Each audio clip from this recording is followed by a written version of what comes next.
Bienvenue au Café de la Vérité.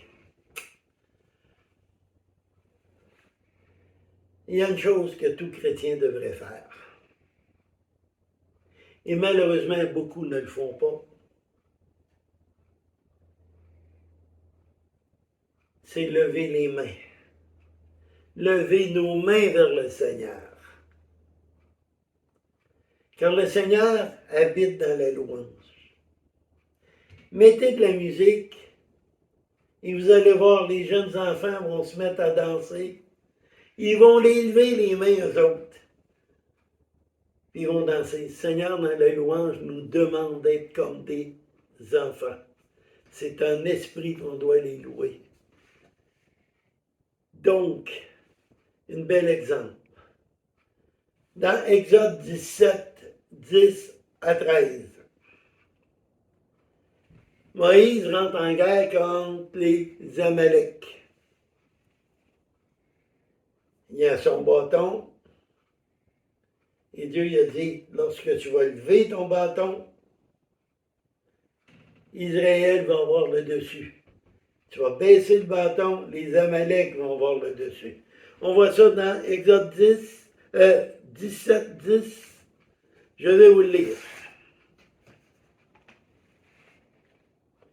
Josué fit ce que Moïse lui avait dit pour combattre les Amaleks. Moïse, Aaron et Our montèrent au sommet de la colline.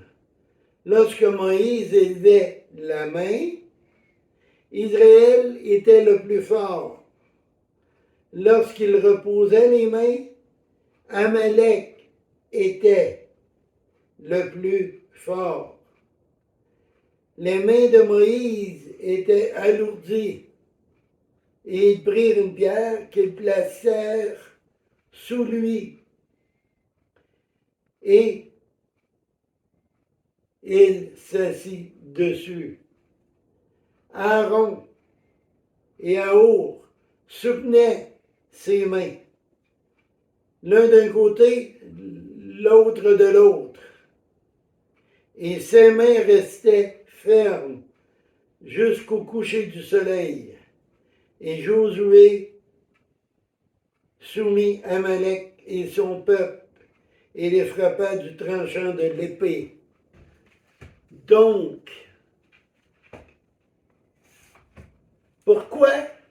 Parce que quand on lève les mains, on vient s'attacher au Père. Et c'est lui qui agit.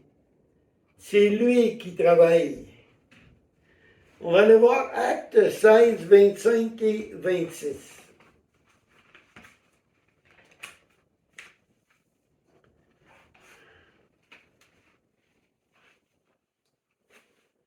« 25 et 26.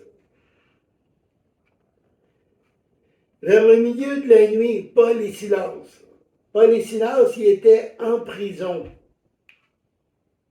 Et au milieu de la nuit, Paul et Silas priaient, chantaient les louanges de Dieu.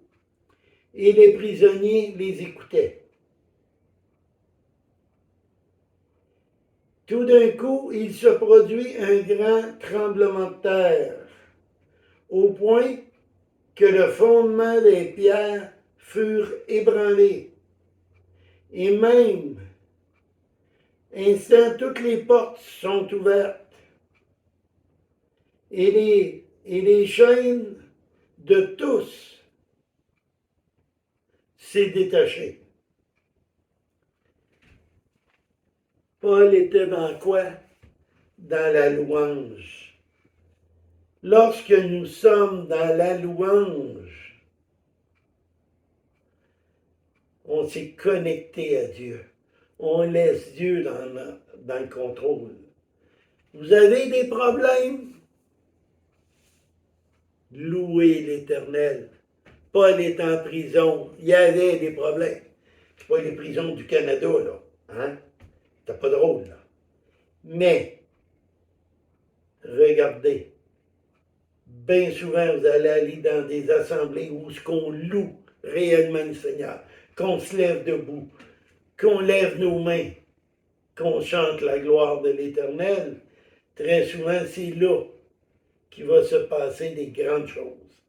C'est là qu'il va y avoir des miracles. C'est là que Dieu agit, parce qu'il vit dans la louange.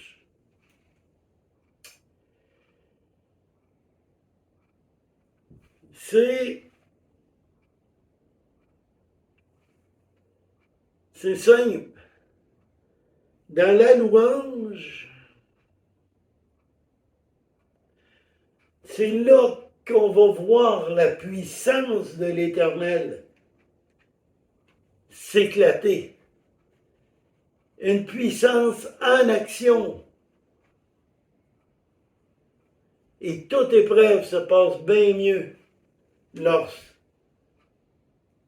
se tourne vers l'Éternel et qu'on le loue au lieu de tout critiquer, au lieu de tout chialer. Donc, connectez-vous à l'Esprit Saint. Laissez l'Esprit Saint vous guider. Louez l'Éternel. Louez l'Éternel. N'oubliez pas, si vous n'avez pas Jésus dans votre cœur, si vous n'avez pas reconnu que vous êtes pécheur et que Jésus est mort à la croix pour vous, c'est encore le temps, car la fin de la grâce est proche. Après, vous allez devoir payer de votre vie, demander pardon et payer de votre vie. Mais présentement, le don gratuit de Dieu, c'est la vie éternelle en Jésus. Allez voir Romains 3, 23 à 25. Et beaucoup d'autres versets, toujours dans la parole de Dieu. C'est ça qui est important. Seigneur vous bénisse.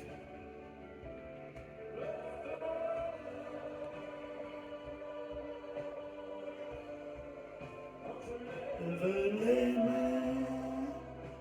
mon cœur vers moi.